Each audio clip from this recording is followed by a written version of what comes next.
sometimes we have in our community people benefiting from somebody else's misfortune.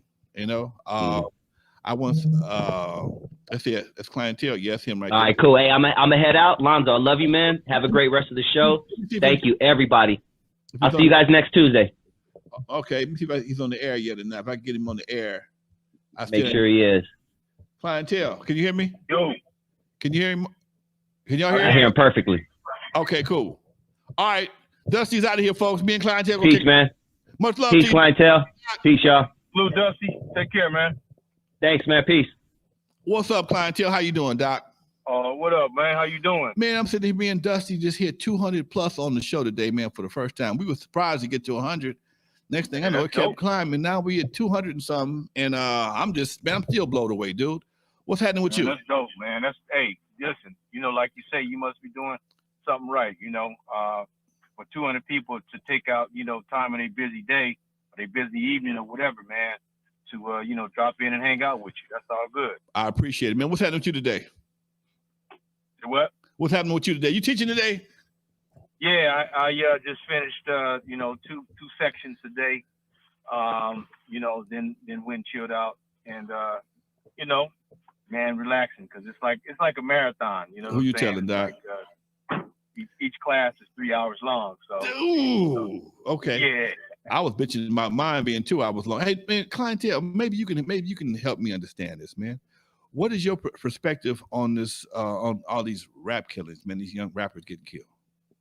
Man, I think that it's tragic. Number one, I knew Slim, had a chance to meet him, sit down and talk to him and, try to mentor the brother a little bit, or just not even really mentor, but just give him some advice, like an uncle. And he seemed like a good dude, man. He seemed like he was going in the right direction, trying to do some good things for the community, but also just trying to make it in the hip hop game. And it's unfortunate that sometimes we forget, a lot of artists forget that the ties you once had when you were coming up or when you growing up in the neighborhood, once you become some type of celebrity or achieve a certain status, you got to break some of those ties because you never know what's lurking in the next, around the corner or behind you. Because there are people who feel some type of way about your successes. And when that happens, you're putting yourself in jeopardy. So tighten that circle up. Try to be around the folks that you can trust a little bit more, and just be and understand that you're as a leader, you have a level of responsibility to, at the end of the day, make it back home. And it's unfortunate that these kinds of things are happening because it's really more about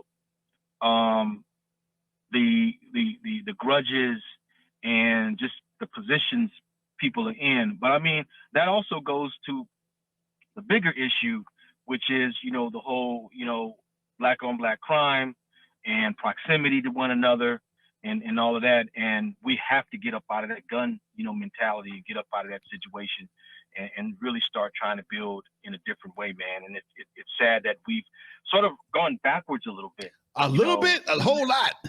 Yeah. And when we were, seemed like at one point we were trying to move forward, but now with everything so sporadic and out there and so chaotic and crazy, we getting back into this negative mindset. And, that's another life, but not only another life, but now that's affecting his girl, his kids and generations to come that now have to live with that situation. And like I said, it's not like the brother and a few others that I'm thinking of, because when you get into the music business or when you get into entertainment, you're doing something extraordinary. Right. More people are going to be paying attention. Yes, a bullseye is going to be on your chest and on your forehead and on your back and all of that. But at the same time, you got to move differently, and I think some of these cats still believe in their minds that they can continue to hang out in the same places and be around the same people. But the reality of it is, and it's nothing to try and think you better than anybody else, but it's just a matter of logistics and making the right moves and playing that 3D chess, right? You got to start moving differently. You know what's really crazy, Doc, is that a lot of these artists, they think they can go get a bunch of money and put it on their neck and on their wrists and their hands and go back to the hood and hang out. Nah, you can't. I mean, that's you putting a sign on your rob me, shoot me, I'm stupid. Yeah, you can't do that. You know, I gave up my jewelry, man. I didn't give it up. I just stopped wearing it as much because I sometimes you be out in the streets and you don't want the attention. You know, I traded all my rings in for damn bracelets and shit, man. I got these bracelets on and stuff. I like having stuff from my wrist, though, actually wrong. But you want one of these goddamn bead bracelets? You can have them. They ain't cost me but $20. Okay, I still wear my medallion, and sometimes depending on where I'm at, if I feel uncomfortable, I'll tuck that son of a bitch in if it's at nighttime because it shines at night, and it's a damn shame you got to do that. But it is what it is, man. But to go out there and wear a big ass, flossy ass medallion and a chain and a down to your belly button and drive a $100,000 car in the hood just because you from that hood don't mean you ain't got no haters, man. And that's the part these cats ain't getting. Yeah, and growing up in the hood, man, we learn how to move a certain way. Right. A lot of times it's get in and get out, or it's okay. Let me circle the block a couple of times and check the place out first before I go up in that bad boy because we don't need that drama. I got people I got to come home to, so I got to make sure that everything is cool before we roll up in there. So it's just really, man, about keeping your third eye open and keeping your head on the swivel and just not putting yourself in situations and circumstances that are going to get you caught up. It's unfortunate, it's sad, it's tragic. And, it's like when I heard about it, particularly with Slim, it's like, oh man, here we go again, another one. And that, like I said, it hit me a little closer to home because I knew the brother, But he had been shot before though, right? Yeah, he had gotten shot like 8 times before. Yeah, like that. I saw him on the interview. He got shot twice one time and 9 the other time. He been shot like 11 times. Dude, you ain't that big. Yeah, and he literally was slim. It's not like he was a big dude, but even with that,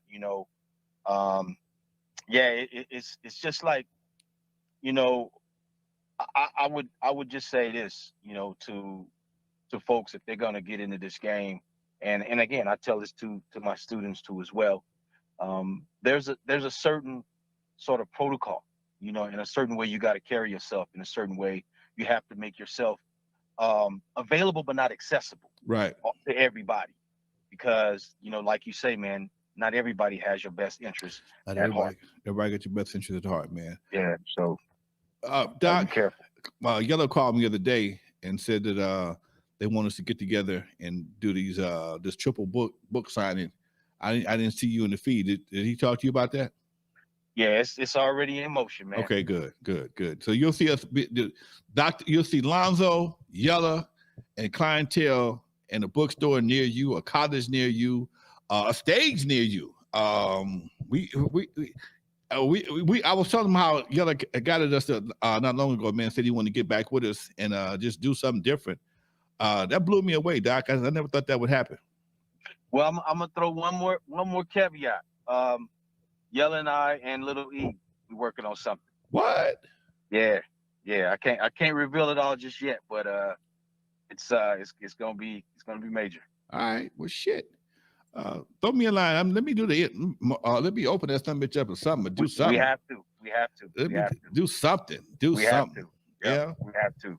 We got to get that laugh in there. Something. We gotta get the laugh. Give me a commentary or something. Yeah. Nice. The what you call that? The interlude or something. Set it up. Yep. That'll work. Man, well, cool, Doc. We sitting here. I'm looking at 212 people right now on this channel. We've been on the air for over an hour and 41 minutes. And this is definitely the longest show I've ever done here on YouTube, Facebook, and whatever else I'm on. And I am blown away. We might have collected about $150. I'm not sure. People have been donating. Compton Girl and my other boy. I'm looking for him right now. I got to scroll down and see who it is. Everybody who donated to the show today, thank you very much. Happy holidays to you. And hey man, CLI-N-TEL, if you get a chance to, man, drop in on Thursday. I got Mona Lisa coming to the show, folks. Oh, really? Oh, wow. Our girl, Mona Lisa. Now, last week I was supposed to get some other young ladies, some background singers, and I was saving Mona for a private show. Mona is the original voice of world-class Wreckin Cru, Bobby Jimmy and the Critters, Arabian Prince. That's how we met her, through Arabian Prince. So That's right. Mona will be here Thursday with me, where I got the picture. I'm gonna set the show up, folks. Oh man, Matt Treese dropped 1999. Much love to you, Matt. Thank you very much. Straight and West is in the house. Merry Christmas. Compton Girl, all my folks who dropping anything in the bucket, I much appreciate it, folks. Thank you very, very much. Dusty appreciates it. CLI-N-TEL appreciates it. And we just doing what we do, folks. We'll be back on Thursday with Mona Lisa. CLI-N-TEL, if you're available, man, come on through, Doc. Hang out with us. I figured out how to get you on, get this phone working. I'm gonna start using. I'm gonna probably send somebody some phone numbers, and maybe we'll figure out some way to bring some of the guests in from the chat room on the line. We'll figure something out for them. All right. But in the meantime, man, thank you for chiming in with you, CLI-N-TEL, taking the time to call. If you're available again on Thursday, come on through, man. Will do, man. Much love to you, man, and thank you for having me. I appreciate it. All right, Doc. Thank you. All right, folks. It's your boy Lonzo, the Godfather of West Coast hip hop. Man, look here. I am surprised, blown away, elated to achieve over 200 people on the show today. I don't know what we did special. I don't know what it is, but we did something good, and we're gonna try and do it again. Me and Dusty gonna figure out what we did so we can make it happen again. Thank y'all for showing up and showing out. Thank you for everybody to drop something in the money bucket. I don't know what they called it, something like that. But Mona Lisa will be here Thursday. CLI-N-TEL will be here. Maybe I can get Yella to stop through too. He might get 3 out of 4. That's almost a crew. That's almost a crew, folks. In the meantime, folks, this is Lonzo, the Godfather of West Coast hip hop. And like I say every time before I leave, folks, from the West Coast to the East Coast and everything between, folks, you are live with the Godfather of West Coast hip hop. From Eve After Dark to concerts in the park, we still doing it right here on YouTube and more, folks. Thank y'all very much. And the super chat, thank you, man. Thank you for dropping in the super chat, folks. Much love to all 172 that are currently watching. And thank you for all 212 that's been watching. I am out of here. I'm hungry as hell, folks. I got to get something to eat. Y'all, peace. See y'all later.